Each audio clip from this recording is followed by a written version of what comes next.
माझे राज्य आणि धन्य धन्य ही सारी प्रजा पिताजी उग्रसेन महाराजांचा माझ्या वयाच्या 20व्या वर्षी झाला तेव्हापासून माझा जनारा साऱ्या त्रिभुवनावर कडे कपाळी गरजू लागला. माझे नाव कंस, ज्या दाक्षिणी त्या कोटी देवांचा राजा देवेंद्र सुद्धा थरथर कापू लागतो. माझी बहीण देवकी हिचे लग्न मी मोठ्या थाटामाटात पार पड. मथुरे नगरीत लग्न सोहळा मोठ्या थाटामाटात पार पडत होता. त्या लग्न सोहळ्यात देवकीची वरात घोड्याच्या रथातून चालली होती आणि तो रथ हाकलण्याचे काम स्वतः मी करत होतो. त्याच वेळी आकाशवाणी झाली, कंस राजा सावध राहा. कंस राजा सावध राहा. हाडवैरी गोकुळामध्ये वाहत आहे. तुझा हाडवैरी गोकुळामध्ये वाहत आहे.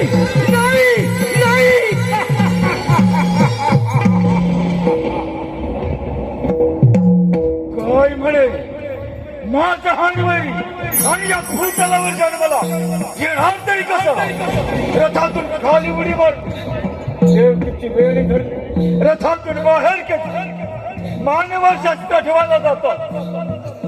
वासुदेव मला शरण आला म्हणे कंस राजा देवकीला मारू नका. तिच्या पोटी होणारी बाळ मी तिला वादण्यास बस. देवकीच्या 6 बाळांचा शिळेवर आपण प्राण घेतला. 7वा बळराम गर्भपात उद्धार केला आणि 8वा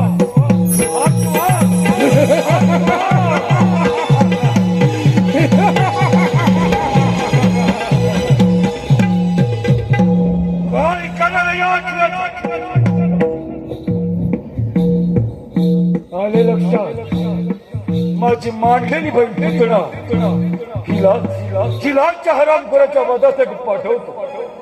प्रथम पुतणाला हाजीर करून घेतो. पुतणा हे पुतणा मला बघाय.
आशीर्वाद असो पुतणा.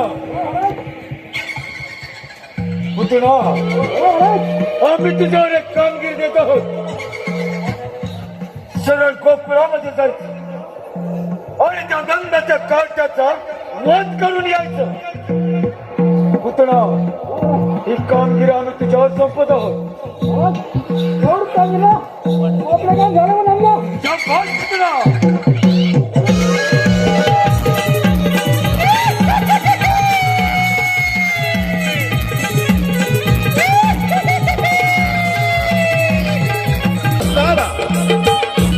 एक सुंदर अशी स्त्री जी गोकुळामध्ये प्रवेश करत आहे आणि या सुंदर स्त्रीने तर गोकुळामध्ये प्रवेश केलेला पाहूया पुढे काय घडतंय ते पाहूया.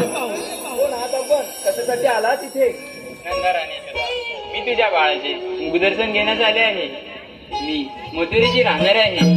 माझे पती श्रेष्ठ विद्वान ब्राह्मण आहेत.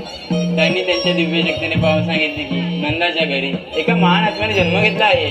त्याचे दर्शन घेतात स्वर्गसुख प्राप्त होईल म्हणून मी त्वर आले आहे. मी ब्राह्मण पती आहे म्हणून तुला माझी भेट देऊ शकत नाही, परंतु तुझ्या बाळाला एक वर देऊ शकते. माझ्या पतिदेवांकडून मला एक सिद्धी प्राप्त आहे.